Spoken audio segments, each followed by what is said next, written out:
એક મેં સરસ વાંચેલું કે શું છે સ્વર્ગ, શું હોઈ શકે સ્વર્ગમાં, કેવી ફેસિલિટી હોઈ શકે. તો તમને નથી લાગતું કે તમે જે જીવી રહ્યા છો એ આજથી 1000 પહેલાં કોઈ કલ્પના પણ ના કરી શકે. એક સ્વિચ ચાલુ કરો તો પવન ચાલુ થઈ જાય, એક સ્વિચ ચાલુ કરો તો લાઇટ આવી જાય, એક સ્વિચથી ઠંડો પવન ચાલુ થઈ જાય.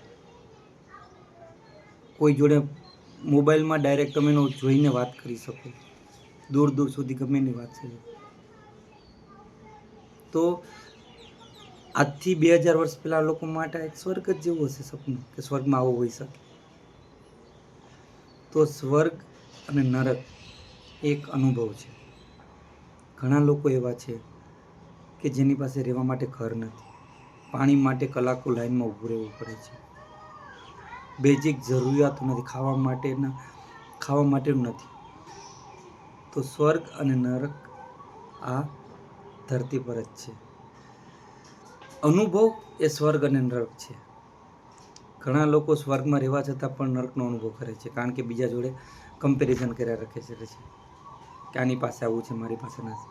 અને ઘણા લોકો નરકમાં રહેવા છતાં પણ પોતાની જિંદગીમાં ખુશ છે, જે મળ્યું છે એનો આભાર માને છે.